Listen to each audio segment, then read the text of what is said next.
a Kill Team podcast where we aim to help players of all skill levels supercharge their game and separate the signal from the noise. I'm Mark Meyer, joined by Kill Team heavyweights George Pratt and Joe Gallo, and coming at you from the Triangle region of North Carolina. Thanks for listening and enjoy the show.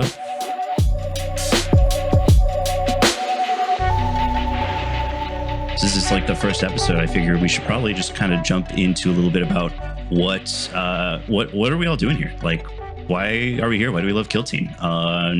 Joe, you want to just lead us off? Yeah, for sure. Yeah, I'm Joseph Gallo.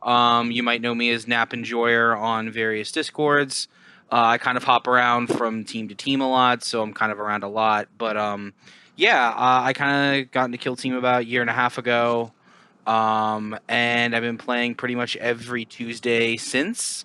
I've gone with my buddy George to quite a few larger tournaments. I've done pretty well for myself too. I got second place at ATC last year with Felgor Ravagers. And I've been on Six-Sided Legion with Brett, and folks, on one of their episodes post that. But yeah, I'm pretty competitive with Kill Team. I'm a competitive person by nature. And one of the things I love most about Kill Team is that tactical nature of it. It scratches that XCOM itch that I love so much, but it's a tangible thing in my favorite fantasy setting, well, sci-fi fantasy setting of all time, which is Warhammer 40,000. So that would be me. Hell yeah. What are some teams that you really like to play? Do you have any favorite teams? Oh my God. So my top three teams right now for me are Nemesis Claw, Inquisition, and Blades of Khaine.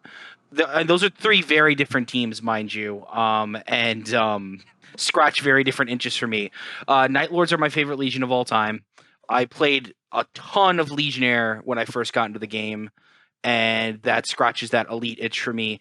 Inquisition is just complicated as hell, and I love the complexity that team brings, not just from a roster perspective, but from a gameplay perspective. And each operative feels like a character in their own right, which is also something I really like. And then Blades of Khaine, I love my elves and I love Aspect Warriors, and they play very much like how Void Dancers kind of used to play. Shout out to Joey for getting 4th place at GHO, by the way, with Blades of Khaine. That's a very hard thing to do with Blades of Khaine. But yeah, those are kind of my top three right now, and I'm kind of bouncing between those three. Shout out to Heart King Jaegers, though, because Jaegers have been a ton of fun lately, too. Hell yeah, I know you were really excited about the Jaegers. Speaking of GHO, George, you were just at GHO, and we're going to get to that a little bit later. But I do want to start off just the same sort of thing. Like, what's your vibe? What got you into Kill Team? You know, what are some teams that you really like to play? Yeah. So I'm George. Most people probably know me as Strom. I got into Kill Team in my head in 4th edition Warhammer 40k, where I played one game of Kill Team from that book, and then did not play again until this edition came out in 2021. And I've pretty much been playing since day one of this edition. I like the getting at the table, I like the tactile sensation of having pieces to move, and I like the social interaction with my opponent. You know, that's the most important part. But I am a competitive person by nature, and so I do enjoy the skill expression of playing such a complicated game as Kill Team. That's really what I enjoy the most about this game. As far as my favorite teams, I'll do top 3 because I own almost all of them. So my top 3 are probably going to be Legionary. I'm really enjoying Brood Brothers right now. And, man, number 3, what a spot. I want to give it to an elf team. I think on paper, I really like Blades of Khaine, but I just had a really devastating win with Mandrakes where I felt terrible the entire way through, and I won by like 5 or 6 points, and I was like, oh, this is what elf players do. They win and then feel terrible about it because they're just getting blasted off the board. And I was like, I don't know if I can deal with this. I don't know if I like elf teams. Just like an unethical win. Yeah. I was like, I don't. Okay, to be fair, that might be an outgrowth of Mandrakes specifically. I can tell you for a fact the only time I've ever felt bad playing elf teams is my final match in my first tournament against Gellerpox, because the board was particularly thin and I felt very bad for my opponent. But that had nothing to do with the goodness of Corsairs. It had everything to do with my opponent couldn't hide hulks behind light terrain. Oh no, I got absolutely annihilated and still won that game, and it felt weird, felt bad for me. I don't know if I can settle on a top three. Yeah, I mean, I'd say like you more than anybody else I know probably like bounces around teams the most. Yeah, it's a thing that is helpful after a certain point. Stick with a team when you first start playing so that you learn the game, then bounce around to a bunch of teams so you learn how melee works, you learn how shooting works, you learn how combined arms works, and then once you're done with that, stick with a team again to just be good. I have yet to commit to that last part. And one thing that you didn't mention, just kind of like while you were talking about yourself, is that you're probably like the main tournament organizer in our area, like the Triangle of North Carolina. And I mean, you've like done like some pretty cool stuff. Like obviously, like the Triangle Open back in January was like a pretty big success. Like at least Yep. As somebody who attended, I thought it was dope. Yeah, as somebody who ran it, I thought it was dope. I'm very excited to run the next one. It's probably not going to be in January, so it doesn't compete with LVO. It's going to be a little later, probably April, May. So I'm trying to source other venues so that we can make it bigger next time. I like that because then it's like, the folks who are going to be traveling to North Carolina to, compete are going to get like the full North Carolina experience because they're just going to step out of the airport and it's just pollen covering everything, just more so than like anything they've seen in previously. It's going to be nuts. We can call it the Yellow Snow Jamboree instead of the Triangle Open. Well, then I can do it in Greensboro. Yeah, there you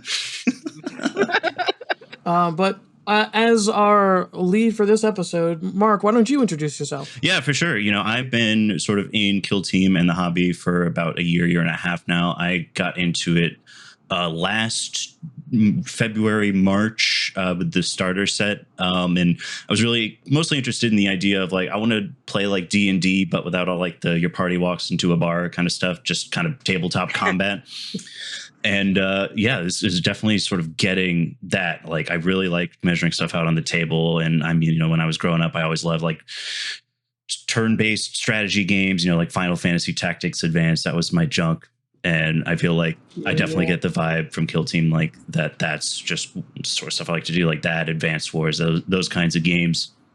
Last year, I played almost exclusively the starter set teams. I played a lot of Vet Guard and Commandos. And then this year, I've really just been trying to do like different stuff. Played a lot of Hearthkin Salvagers, been playing Gellerpox. It's probably my favorite team right now. And then like I've been messing around with like the newest teams. I tried Brood Brothers out for the first time over the weekend, liked them. Been enjoying Nemesis Claw as like a first foray into a 3 APL team. And man, I love Kill Teams. It's so much fun. Great game. Yeah, man. I'm just, this is something maybe we'll talk about in a later episode, but because this whole third edition on the horizon thing for us, I think is something we all hope is a smooth transition and they don't change too much and keep intact the game that we love. Yeah, I mean, I think gameplay is just like really, really tight. And like to George's earlier point, like I love just being at the table and like, everybody around here is just like an absolute like S tier, like sportsman or sports person. And just the friendship is just awesome. It's competitive, but it's not like feels bad competitive, like, playing like an online game sometimes can be. Like literally, I think in the entire history of this like thing that we have in the Triangle, we've had maybe one issue the entire time, like coming from a player that I can recall. But yeah, everyone in the Triangle's great, and I'm really glad I found community outside of D&D and stuff like that, which is so hard to find and so hard to connect with people nowadays. So if you are listening to this and you are in the Triangle area, Atomic Empire has a league every Tuesday, and we actually technically still have spots open. And I should point out that it is the Triangle in North Carolina. So if you're in the United States and you're around North Carolina, this is the Raleigh-Durham area. If you're not in North Carolina, you can probably don't do the league. I don't know if you'll be able to make that commute every week. But we will be doing monthly tournaments starting in August, every second Saturday. So if you are near-ish, then you've got options. What are you thinking for that first one? Are you gonna do something competitive? Or you do something fun? We're just gonna do a normal tournament just to get back people into it. But I think the second one, we're gonna be doing a no roster compendium only tournament. Ooh, That's going to be tight. That's spicy. That's real spicy. I like that a lot. Speaking of which, I know you two are doing Nova. Are either you doing the compendium tournament? I will not be. I'm actually gonna take a day to enjoy Nova because I've literally never done that. I've been to Nova like 3 times. I've never actually walked around Nova and be like, "What is this convention about?" That's a very fair point. Yeah, and that's my plan too. Is like I'm going to be there, like Wednesday, Thursday, and then on Friday do the team tournament, Saturday, Sunday GT. But like early, I just want to kind of like vibe, walk around, play like random games, junk like that. Yeah. Speaking of which, you're my teammate, Mark. Yeah, it's going to be exciting. Like we did the team tournament in like at Atomic last year, and I really liked that. But that was just a 2-player team tournament. So excited to try the 3-player team. Yeah, and George, I was your teammate last year, and we did pretty okay, all things considered. Pretty okay. I think I had a winning record, but I think we did face a lot of really hard teams, including literally some of the best players in the world. Yeah, didn't we run into Orion's team again? No, If I remember, just once. But we did absolutely feed Mark French into Orion. So, yes. that was the thing. Sheesh. Speaking of which, after we go over your GHO stuff, we can go over some Alexandria stuff too, because I think there's some fun stuff to talk about there as well. Yeah. Yeah, so I guess we'll get into it since you've been alluding to it. I just got back from the Goonhammer Open 2 over the weekend, where I... Gooners only. I mean, I plead the fifth. I ended the 2-day 5-round tournament with a record of 2 wins, 1 loss, and 2 ties. Wild. Yeah, all I did was tie on day 2. For me, this tournament was not a shot at getting the golden ticket. It was just a practice tournament for Brood Brothers for Nova. That's all this was for me. And frankly, I absolutely nailed everything I wanted out of this tournament. I learned a lot of how to play Brood Brothers. I also learned a lot of my personal failings when it comes to a competitive environment. Because there was a couple of things that I did that cost me games that had nothing to do with my team. Really? Yeah. Please expand. So my only loss was to 2nd place. And I lost that game because it was last game on day 1, and I was just tired enough where I didn't realize that I wasn't keeping track of the board. So I didn't know where his crack grenade was, and so I fed him my Primus on turn 1. Just gave it to him. Ouch. Just ate a crack grenade to the face. And then I just didn't step on a point in heavy cover where I could, and so I got my veteran shot off the board by a sniper that it didn't need to do. And so that game was it was tough to score points. It was against scouts. So that one was entirely me just not keeping the board state in my head. Just didn't bother to remember where stuff was. Now, was that because of fatigue from the overall tournament? Like it had been 3 games in a row, or was that something else? I'm sure it was fatigue from my first game was, all things considered, a pretty chill game. I think I was playing a newer player, and so I totally maxed out. It wasn't a particularly difficult game. It was a fun game. But then I played Mark Garrett, who is the Garrett's father, and he was playing Phobos, and it was loot on the layout where 4 objectives are on the center line. A 2 APL team can't loot that board on turn 1? Like, what am I doing here? And so I played my Tookus off to squeak out a 1-point win in that game. And you finally got to play Mr. Garrett, which you've been asking for a while now. Yeah, it was great. It was a fantastic game. It was probably the most fun game I had that weekend. And it was super tight. It was the hardest game I played. And I think I just didn't realize how tired I was after that game. And so I just didn't keep track of everything else. Yeah, I think there's something to be said in like longer tournament formats, playing especially multi-body teams. I mean, I'll tell you, for example, the Triangle Open's a fantastic example. I was playing Inquisition, and we had so many rounds in that tournament. And I mean, I remember I said to you, George, I was just like, I can't play this team anymore. My brain hurt. Like, I just like I can't sustain high level play with that team because it's like they're so fragile, and one mistake can cost you so much. I mean, in my game against Day, like I made one mistake that cost me the game that could have been a win and ended up being a tie, right? It's hard. It's very hard when you have 13 bodies to keep track of. And even with Brood Brothers, it's the same thing. You have so many bodies to keep track of that all need to be doing specific things at the same time.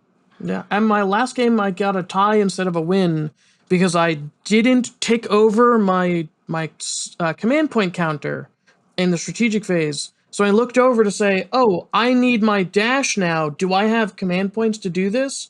I saw no command points and went, "Did I spend any strategic points? Why would I do that? They're useless. I guess I must have." But I didn't. Ooh. I just forgot to give myself my command point. So instead of winning that game, I tied. Oof. Which actually probably would have gotten you in top 10, probably, yeah? Probably top 5. Yeah, which would have been awesome. But, I mean, either way, it happens, you know? Yeah, and that's what I learned about myself. I need to find ways to fight the fatigue, right? And so, in addition to learning more about how Brood Brothers works, and I spent a lot of games taking the Magus. I didn't really get any action on the Primus because he ate a cracked sandwich. But I got a lot of experience with the Magus. I got a lot of experience with, taking various different stuff on Brood Brothers. I just need to think of ways to make keeping track of command points and, other out of board state stuff easier. Because that Absolutely. is a part of the game. Yeah, absolutely. George, there's like two things that I really kind of want to dig into a little bit there. One of them is just kind of this whole idea of fighting that mental fatigue, because I feel like that is just a weakness that I have as a player too. And it's much more ethereal than just sort of like, oh, I'm trying to find a YouTube video on how to like get better with Gellerpox or something like that. This is just sort of like, a general concept. And I just kind of want to get a little bit more from you, like your early thoughts on like how to sort of deal with that. Yeah. So, I mean, the best way to fight fatigue while you're going into a tournament and stuff is just have more practice games in with the team so you don't have to think as hard. Mm-hmm. Just, play as many games as you can with the team, come to as many situations as you can, and so that you've created mental shortcuts in your head for, oh, I've been in a situation similar to this. I know how to handle this. I take this model and do this thing with it, right? Yeah. And so, like, I don't have that model in particular. I have this other model that's almost as good, so I'll do it with that model instead. And so you just make those mental shortcuts, and so that helps keep you fresh longer. But when you're not sticking with a particular team, so you don't have those mental shortcuts, I think a lot of it has to do with, I think it's the tools that you bring to the table with you to help keep track of stuff. Like, I know some people use trackers to track their scores and their CP and stuff. I've been using dice because I like having the dice at the table. But I think what I'm going to start doing is what Mr. Garrett does. Mr. Garrett, Mark Garrett, whenever at the start of every turn, he pulls out a piece of paper and a pencil, and he writes down the strategic ploys he uses. He writes down the strategic ploys I've used, and he does that to keep track of, how much CP is actually being used on the table per turn, and to know what buffs and stuff everyone has. And so he doesn't need to keep that mental space. He can just reference that, right? And so that's something you don't have to keep in your head. You can outsource that brain space onto a piece of paper. That's really smart. It's really smart. Yeah. I like that a lot. I remember at the Triangle Open, the last player I played, Stefan, he did the same sort of thing where he had the notepad out, kept track of all of his resources on there, as well as the ploys and all that sort of stuff that's just like adding up to sort of create that mental load that's causing like mental fatigue over time, right? Yeah. So I think that's actually really awesome. I'm really glad that like that's allowed. So like to give you a bit of background for me, like competitive wise, I used to play a lot of competitive Yu-Gi-Oh, and one of the craziest things about that game is you're not allowed to keep a notepad with notes. What? Yes. What? The only thing you are allowed to track is your life points on a pad that they issue you. What kind of cheating can you do by taking notes? Are you card counting your opponent's deck? Here's the thing. Now, Yu-Gi-Oh has a history of cheaters in a lot of ways that like most card games have. But it's insane. It's one of those things that people look at me like I'm crazy when I say it, and I'm like, no, man, it's this is how they run their thing. So I'm really glad it's a thing that's allowed in Kill Team because it does let you keep track of stuff. And you can even do like dumb little things like remember this ploy does X, or make sure operative Y doesn't do Z, or you know what I mean. It allows you to keep track of stuff like that like you normally wouldn't like, or you might forget in the heat of a moment, particularly after like that's the other thing too. Like so for teams that don't really have rerolls, right? Or really like rely on not shitting the bed. So Legionnaire is a great example of that, right? Where every play needs to count and where every kill needs to count. On those particularly frustrating things where you do just a little bit of damage, so you can't even do veterans for the long war. That tilting that can happen sometimes, especially if it's like a crucial game, and then it makes you forget other stuff, right? So having access to that is just super super useful. Yeah, I think another thing is what you brought up is fighting tilt. Tilt is a great way to fatigue yourself mentally.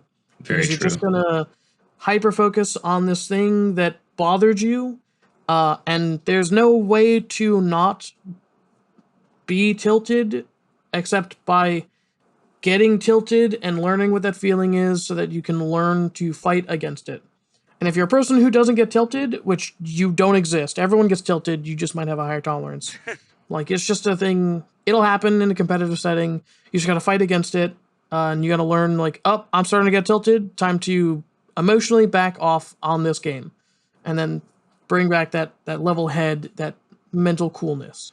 Yep, exactly. And I mean, honestly, my experience in Kill Team in general with sportsmanship has been very good from like all sides. No matter where I've gone, I've only had like very few games where my opponent has like not been helpful or has been like willfully malicious, in a tournament setting. So I mean, I think it's something we don't generally have to worry about in the community just because everyone is so great. But like in those scenarios where a lot's on the line, like for example, a golden ticket. Like for example, in the GHO, I can't even imagine how high tension that game between Orion and Adrian was. Right? Like it's two of the best players in the world. Golden tickets on the line. It wasn't because Orion and Adrian already have golden tickets.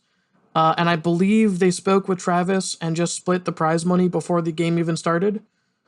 Oh, wow. Okay. So they were just like, we both have golden tickets. There's no reason to like, they're just doing it for the practice for Nova and for Worlds. Yeah. And so they're like, we're just going to have a solid practice game at, at championship level performance. Yeah. Because they're championship level players. That actually bums me out that Joey was one off from getting a golden ticket. Yeah. Can we talk about that a little bit? Just because I really, really want to talk about that. For those that don't know, Joey Cruz, I believe his last name is, notorious Void Dancer player, went 4-1 with Blades of Khaine. Now, for those of you that pay attention to the meta at all, Blades of Khaine have been viewed mostly by the community as needs a buff, for the most part. And I would agree with that sentiment. However, I think what Joey just proved, and if you look at his tournament report or anything he's been talking about regarding the tournament, the man ran mono Banshees the entire run. Now, no way. Yes, he did. He ran mono Banshees the entire way. However, Mr. Orion thought that Scorpions might have been the pick into Gellerpox, which was the one game he lost. Now, I believe that Joey lost that game because it's Orion. Had it been literally anybody else, I think he might have won that game. And I believe specifically in talking with him, he said something to the effect of, "Oh, had I picked a different weapon, I would have won," which is a crazy statement to me, not only because it's Orion, but because it's Blades of Khaine against Gellerpox. Now, you and me, Mark, we've played this matchup before. As me as the Blades of Khaine player and you as the Gellerpox player. So you know how much of an uphill battle that fight can be. So I really want to emphasize how impressive that was by Joey and just really give him congratulations. It's extremely well-deserved fourth place. And I hope he is able to go to Worlds with them, because that would be a great representation for that team. But in general, my read on Blades of Khaine right now are they definitely need a buff. However, I don't know if even the buff everyone's been asking for, which is getting balanced on the dyers, would really kind of fix their core issues. And I don't know what else you would do to fix the team. Well, I mean, if we're just going the scouts route, just give them an extra body and make their chain blades 4/6. Am I right? Yeah, easy. What do you think are Blade's core issues? Because I don't see the team as in need of buff territory. They I think are the extremely fragile. yeah, but they're elves. All elves are I know, extremely fragile. but It's true. That's not a thing you can change. That's a design principle. that's fair. It's just, for example, let's say scouts go back to exactly where they are. Blades of Khaine have a basically impossible matchup into that team that is semi-competent, because those 4/4 shotguns that hit on twos, what do you do about that? You just try to not get shot and play the game, which is, I mean, and I'll be honest, I've beaten Chris in our league before who ran scouts, but I'll be honest too, a lot of that was a huge amount of luck on my part, because my rolls just landed and I was able to outmaneuver my opponent. But for example, against Kevin, for example, who just got the golden ticket with scouts, I mean, me and Joey were talking about it during his run. That was his biggest fear, was running into a scouts player. Like I said, this is even pre-buff, right? Anybody with solid damage into them can just get around their tricks by just blowing their face off. And I would think at the bare minimum, maybe Scorpions going to a 3-up might help with that significantly, like a 3-up armor save, but I don't know. Well, what do you think, what is their main defensive tool right now? When I think about comparing them to the Void Dancers, which is kind of, in my mind, the natural comparison as a 3 APL elf team, the Void Dancers have a ton of defensive tools. They've got they've got all those ploys where just it's harder to shoot them. They're able to parry stuff out in melee easier. What do the Blades of Khaine have right now that's akin to that? And apart from just the scouts approach of, just improve their save by one, what do you think? So that's the thing, is I don't know. Because I think a huge part of it is what George is saying, is you just kind of got to suck it up to a certain extent, because that is elf teams. That's just the way, that's the design principle they've gone with. But that's the thing is the comparison to Void Dancers is valid, but they have a 4-up invul. That is a major thing, especially regarding AP weapons, that they just don't have. So literally, if you fire and forget any AP weapon in the game that hits on 3s, you're more than likely going to kill an elf in one round of shooting, and that's a major hit to their offensive capability. Though it seemingly, in Joey's case, his solution to that problem was just be aggressive at Void Dancers are warrant to do. Just get in there, kill them, and score points on the back ends. But that's the thing. That's kind of why I like the idea of getting balanced on the Dire Avengers, though, is because it's it's an offensive elf team. You've got tricks to sort of get around some stuff, but really it's you're going in there to fuck shit up, right? And so getting just a little bit more of a way to do that seems like a good idea. What kind of an offensive buff would you give them? Yeah, I don't think Blades are supposed to be defensive. Their defensive ability is they get to reroll a defense dice. Yeah, exactly. Which I think is fine, but their best defense should be getting up there and just removing the enemy from the board, and so they can't hurt you anymore. Right? Don't let the Batman hurt you anymore. Yeah. don't let that nasty Brood Brother shoot you anymore. Yeah, they've got like, they've got power weapons with rending bolt pistols, or 4 or 5 rending chainswords with rending bolt pistols. Everyone's 3 APL. So into 7 wound, like guardsmen, 7 wounds, 5 up save. It's not ridiculous to assume you're gonna get a shoot, charge fight, double you kill. know what? Yeah. Charge fight, shoot, double kill. I got a spicy one. Give him the Inquisition roster buff. Give him 30 slots.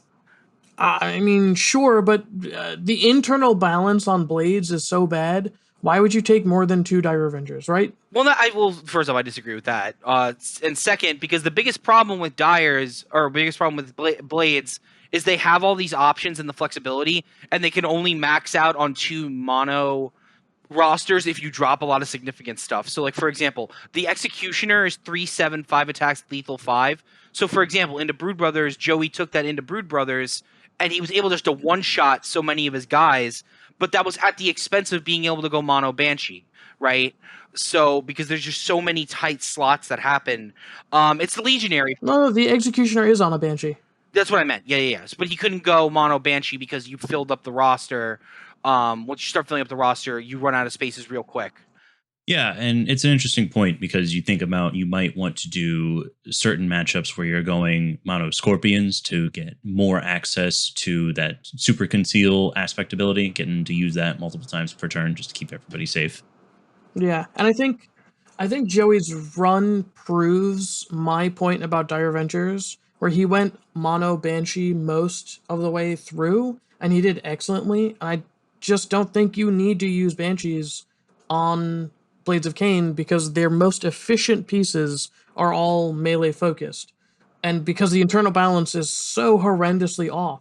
Like, it's fine if you give the Dire Avengers balance. Now they are a viable, tool in your toolbox. I could feel happy running a full Dire Avenger list if they had balanced.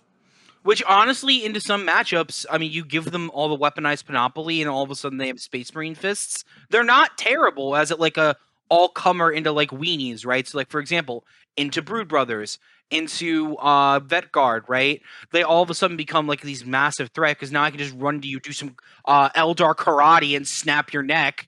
And then I can, in addition to that, just shoot you with my really solid gun. And now you have no cover as well, right? Yeah, and it's not so devastating as like Phobos, because either Phobos are 6 body bolters, but everyone can shoot twice. On Blades of Khaine, you have 8 bodies. The leader shoots twice naturally, and you have to pay to have someone else to shoot twice. So it's 12 shots on Phobos, which just, those guns wreck guardsmen, right? 7 moves, 5 up save. They'll take pieces off the board, no problem.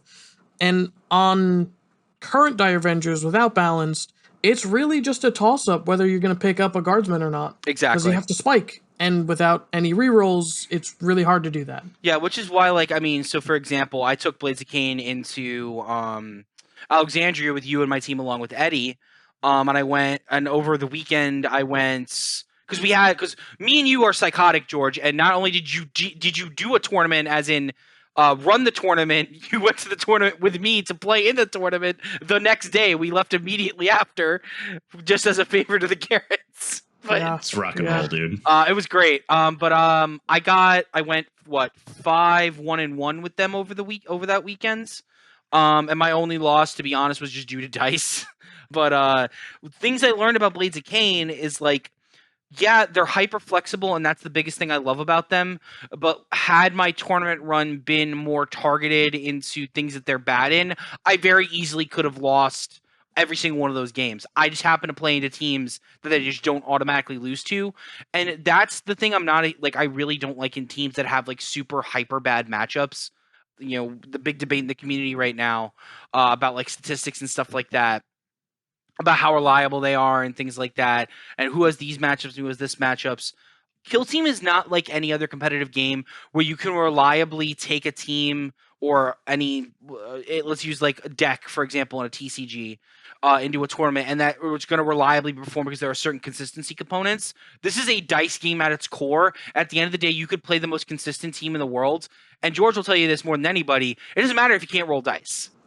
Yeah, I have numerical proof on how badly I can roll dice. When I went to the tournament and played Kazakin, and for 5 games straight, I spent 12 of 14 elite points on turn 1 or turn 2 when I started shooting.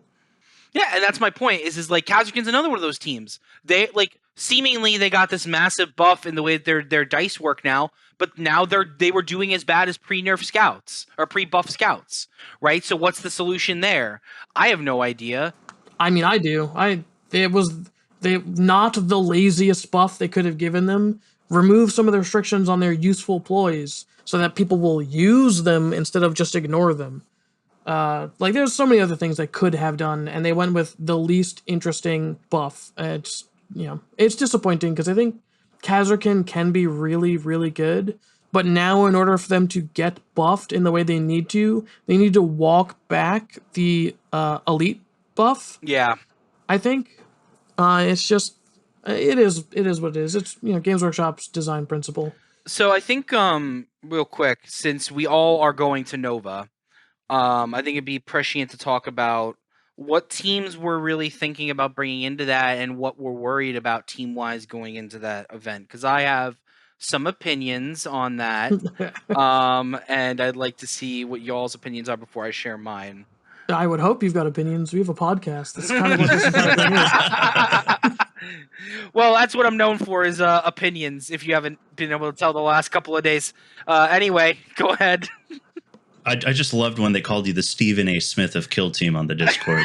I was dying, dude. That was pretty great. Yeah, I mean, oh man, did y'all ever see that clip of the him analyzing Mewtwo? Yeah, that was pretty good.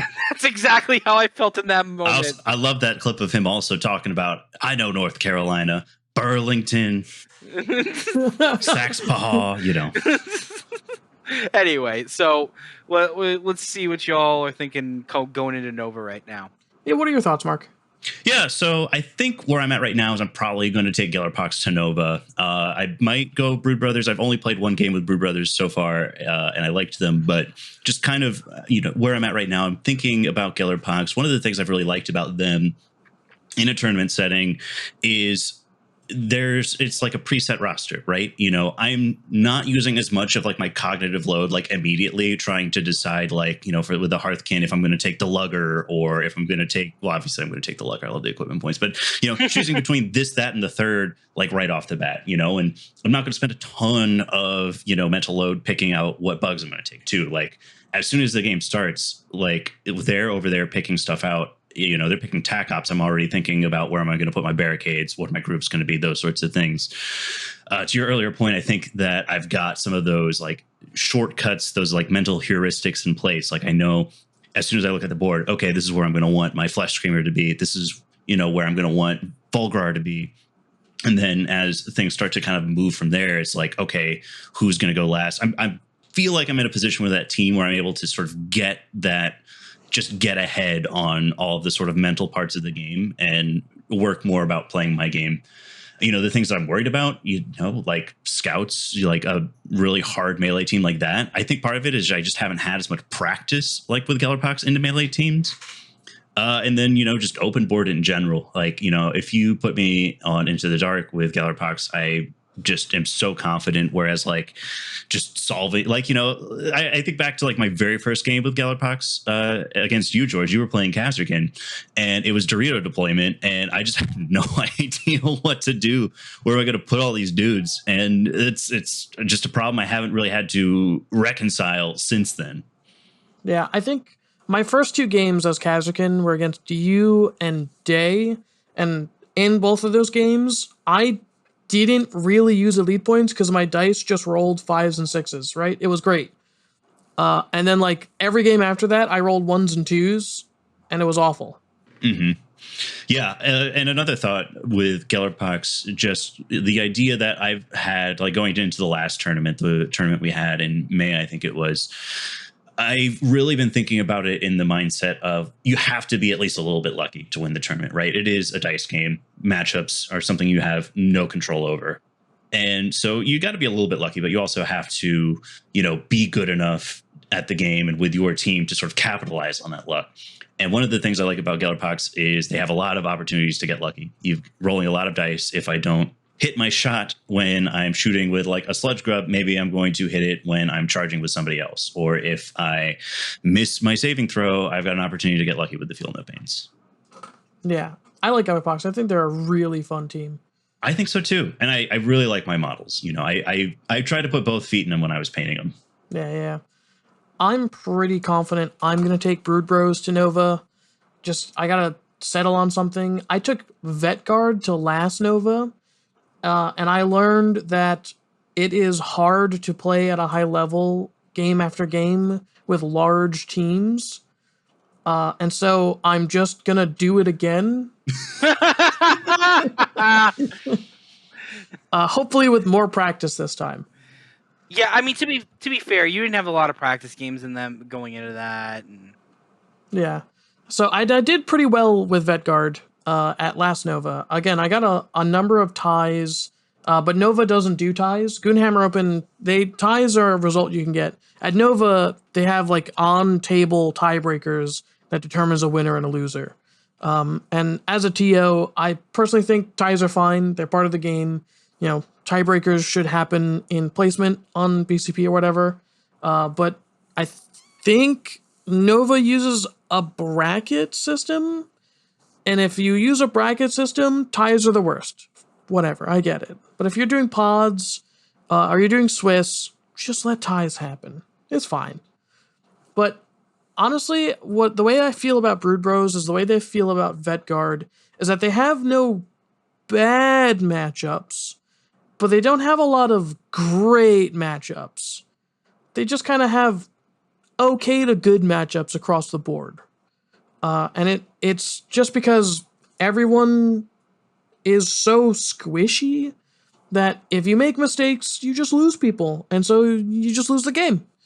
But there's enough punch and reliability there and tricks where if you just play well, then you can catch people off and you can just, pick up models off their team before they can do stuff with them, and then you win the game. Yeah, I think that's fair. For me, so I did my little pre-Nova poll I like to do occasionally in the chat, and I mostly just ignore it because I'm just curious where the community's at with those three teams, and it's become kind of a meme inside the community in and of itself. But whatever, who cares? I took a kind of look at all the teams I got on my shelf, which are actually within arm's reach right now that I'm looking at them. And I think I'm going to go back to Nemesis Claw for a few reasons. I think Nemesis Claw has been overall performing better than I thought they would in overall tournament scenes. And I do think that elite teams, to a certain extent, take an even higher level of acumen to play than most other teams because they have so many inherent weaknesses as a six-body team. And Nemesis Claw even more so because they just don't have that defensive capability that Legionnaire does. And they're also not as good as doing the mission as Phobos does. But the big thing they have is literally one thing. And thy name is Vox Scream. Vox Scream is such a good ability that I am thoroughly convinced that every elite team that comes out from here on needs to have some variation of that ability to compete, which Phobos has a variation of that ability, but it's a little more restricted. But my point is that what it allows you to do is it allows you to avoid those turn 2 alpha strikes that so often cripple elite teams. And what it makes them do is it makes your opponent, a good opponent, I should say, set up multiple threats outside, because not only does it the turn if I win initiative, I'm killing you on the crackback. It's just going to happen.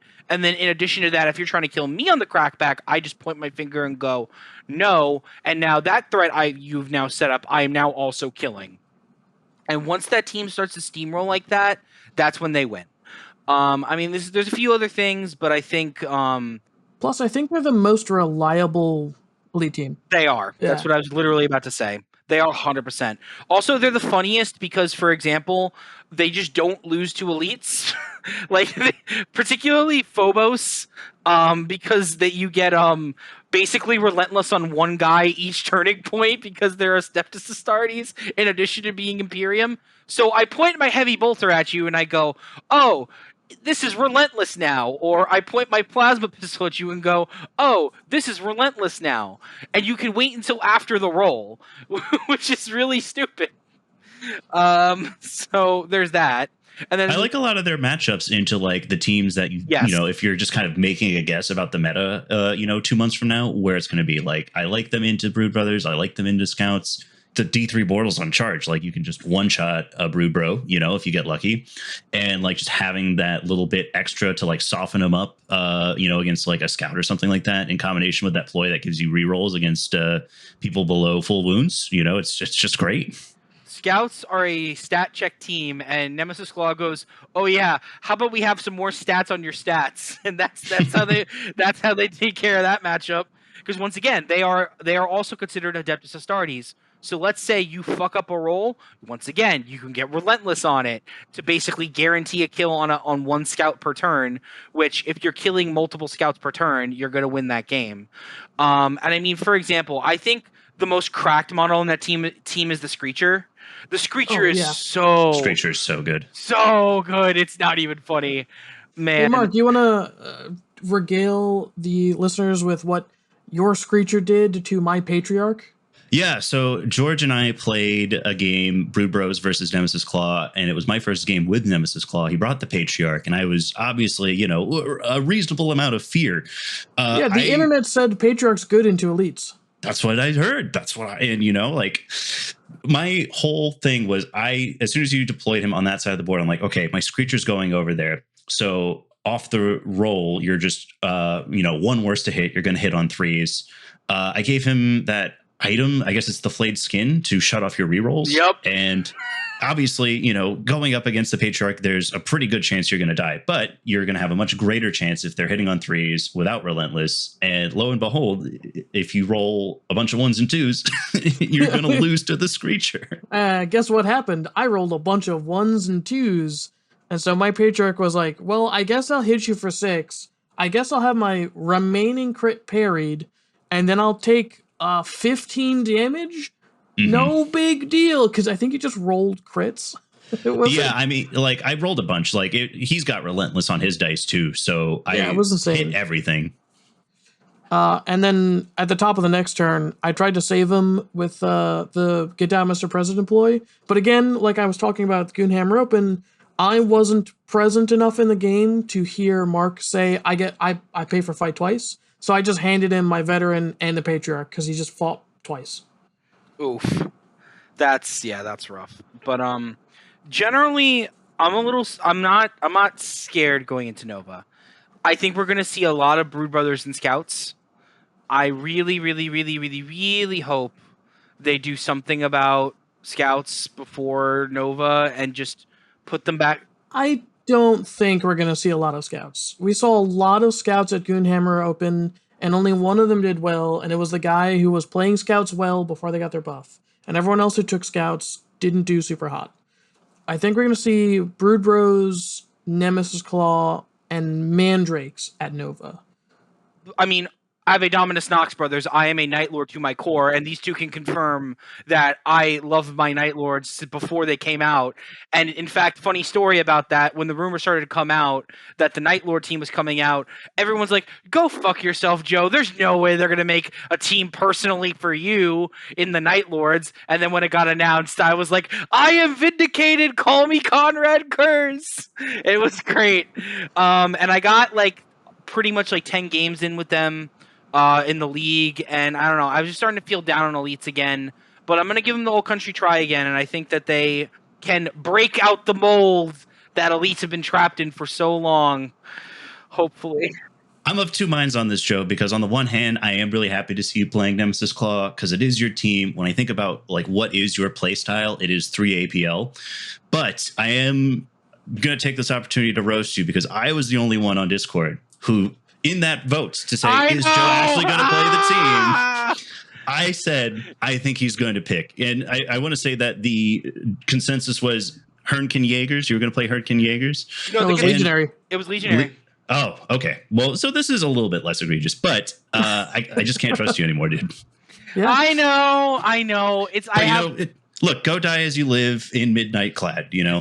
Exactly. It's hard for me to pick because I get in my own head a lot, and George will tell you that's my biggest weakness as a player too. Not only just outside the game, but in the game as well.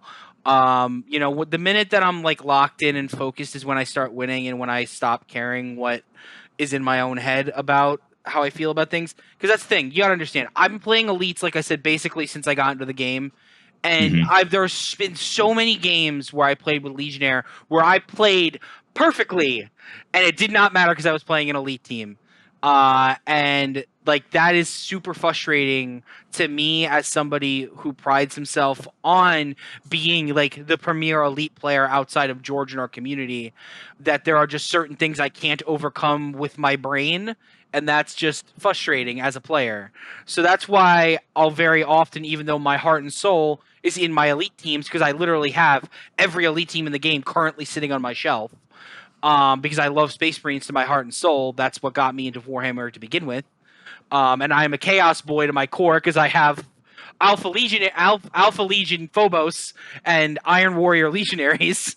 So, it's where my heart's at next to like Aspect Warriors. But it's like it's hard for me as a competitive player when there are literally barricades that I feel like I can't jump sometimes. I mean, for example, if you hear Shane from Command Point talk about this a lot, because he played Legionnaire all throughout last season, and just hearing him talk about his blooded matchup, right? The only way he won his matchup into blooded in Nova, if I remember correctly, George, correct me if I'm wrong, was I think it was a few lucky rolls that really got him there. And I think he ended up winning the whole event, but he'll freely admit to you that that's an outlier, right? That not everyone can play at that level with elite teams. That's the thing, it's like with Blades of Khaine. You have to play perfectly because once you start losing model, you really cannot afford to lose Marines turning point for 1 or 2. Maybe 1 or maybe 2 you can justify it if you're killing 2 models, and that's a giant maybe. But if you're rolling into turning point 3 with 5 to 6 Marines, you're probably going to win that game. And it's so hard to do with so many melter guns running around, so many plasma guns running around, 13 bodies as opposed to my 6. But once again, Nemesis Claw, if we roll hot on those prescience tokens, we can negate that a little bit. But once again, that's based on a fucking dice roll. So it's like... I've always... Because I played Legionary for quite a while. I've got a YouTube video about how to play Legionary as well. A very good one. And I took Legionary to New York Open 2. This was like at the height of the Elite Teams Are Dead discourse. And so there was only like 5 or 6 Legionary players and 5 or 6 Intercession players at New York Open 2 out of 40 players, right? So like fully half of the teams were Elite teams. And I did play into Kazakhin, and I beat them. I played into Hearthkin Salvagers, and I lost to them, who he ended up being 3rd. Like the only 2 games I lost there was into Hearthkin Salvagers, who was 3rd place, and into a Legionary mirror match against Can You Roll a Crit, who was 2nd place. I think that playing an elite team requires you to play so very differently than every other team in the game that if you don't really spend time getting into the mindset of turn 1, you can go 4-2 on turn 1 with elites very easily. That's a trap. You can go 3-3 very easily on turn 1 with elites. That's also usually a trap. Start going 2 points on turn 1, the 2 safest points, so that on turn 2, you can bait your opponent into being very aggressive on turn 1 with their movement.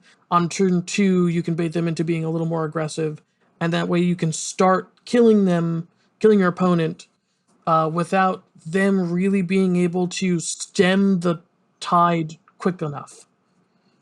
And I think that's just the way that you have to play elites in this meta, when so many teams can just be like, yeah, I've got a melta-gun, a plasma gun, a sniper that hits on twos, and dice fixing for days, right? You have to be super, super safe, and then you have to kill super, super hard so that the only people that you give them to kill are Marines that have already gone and done their thing, and that you can start killing them faster than they can, stop that bleeding. Yeah, I mean, to your point, like I played Mark French yesterday, and he's obviously playing Legionnaires right now, trying to learn the team, getting ready for Nova. He is a player that I think all of us know to be like a very aggressive and like kill focused player. And so he made like a bunch of really sick plays where he was like, it's like he's hopping over me checkers style with a relentless aggression, killing like, 2 dorks and like locking up a third. But then like these dudes are just kind of like hanging out, locked in combat, right next to my melta gunner and my plasma gunner. So, it's a balance, getting that aggression, knowing when to score points and stuff. I can sit here and talk with you guys all day about this. And just, one final thought from me as we're kind of wrapping up is that I'm really excited for Nova, because it's going to be like my first like big sort of like national level tournament. But I'm also just excited, to be on the podcast, get the podcast going with you guys, because I personally feel like myself, I think I'm on the cusp of being like an excellent player, but just I need to keep the juices flowing. I need to learn more, and just having a chance to like talk about it is going to be like so helpful. Mark, you are our most improved player by far, and I'm always happy to see you do well. And you are definitely our best Gellerpox player and Hearthkin player in the community, and I've always told you that. Much love, brother. Any final thoughts from you guys? Nah, man, I'm super excited. I'm glad we finally did this. Hopefully this has something to offer the Kill Team community that's a bit different. Maybe I'm on the more competitive side. I don't know. I like the thing that George was talking about is like really kind of getting into like game recaps and sort of like talking through like the big plays of games. I'm really excited to get that kind of content out there. Yeah. As for my parting wisdom, don't drink and drive, and stay away from hard drugs. There, you heard it here first, folks. Unless you worship Slanesh. All right. Sweet, guys. Talk to you later. Yeah, for sure. Cool.